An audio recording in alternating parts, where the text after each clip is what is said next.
నమ్మకంగా వాళ్ళకి బాధ వచ్చినా కష్టం వచ్చినా వాళ్ళ కోసం నమ్మకంగా నిలబడటం ఇక్కడ నుంచి పుట్టేది true love. So true love అంటే సింపుల్ ఏంటంటే అట్రాక్షను ఇంకొకటి కాదు. Trust, sacrificing is what love. ఇది నిజంగా ఉంటే ఖచ్చితంగా ఆ ప్రేమ అనేది బలంగా నిలబడుతుంది. అంతేగాని అందుకే మన పేరెంట్స్ ఎంత ఇప్పుడు పిల్లలు పుట్టిన తర్వాత ఎంత సాక్రిఫైస్ చేస్తారు వాళ్ళు. సో అది ట్రూలీ ఉంటుంది, అది ట్రూత్ఫుల్గా ఉంటుంది. సాక్రిఫైస్ చేసి అన్నీ ఇచ్చి పిల్లలకి అన్నీ ఇస్తారు, పిల్లలకి అన్నీ చేంజ్ చేస్తారు, ఏం ఎక్స్పెక్ట్ చేయరు. తల్లి ఏం చేస్తుంది, అన్నీ ఇస్తుంది, మొత్తం సర్వస్వం పిల్లలకి ఇచ్చి వాళ్ళ నుంచి చిల్లి గవ్వ కూడా ఎక్స్పెక్ట్ చేయదు. వాళ్ళ ఆనందంలోనే తన ఆనందం చూసుకుంటుంది. ఇది కదా ప్రేమ అంటే. వాళ్ళ కోసం స్ట్రగుల్ అయ్యి, వాళ్ళ కోసం సఫర్ అయ్యి, వాళ్ళ కోసం పెయిన్స్ అన్నీ భరించి వాళ్ళ చిరునవ్వుతో అన్నీ మర్చిపోతారు. అది కదా ప్రేమ అంటే.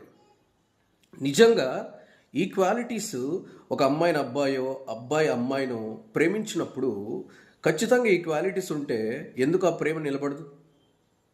90% ప్రేమ లేదు, ఓన్లీ ట్రాష్. హానెస్టీగా ప్రేమ అనేది అట్రాక్షన్ నుంచి రాదు. ప్రేమ అనేది అందంగా నవ్వినప్పుడు, అందంగా కనిపించినప్పుడు రాదు.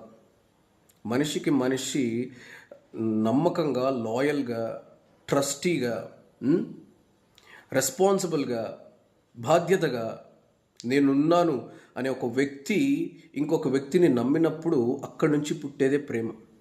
That is true love. So కొన్ని యుగాలు మారిన మనకు భగవంతుడు కూడా పార్వతీ పరమేశ్వరులు ఇప్పుడంతే కానీ ప్రేమ అంటే ఏంటి? ప్రేమకు వాల్యూ ఉంది అసలు? ఇప్పుడు భార్య భర్తలైనా సరే అన్యోన్యంగా ఉంటారు.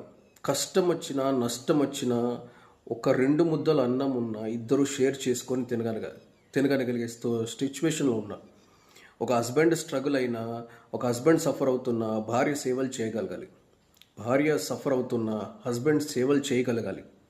అంతేగాని హ్యాపీనెస్ని ఇస్తేనే హస్బెండ్, హ్యాపీనెస్ ఇస్తేనే వైఫ్, ఇది కాదు లవ్ అంటే.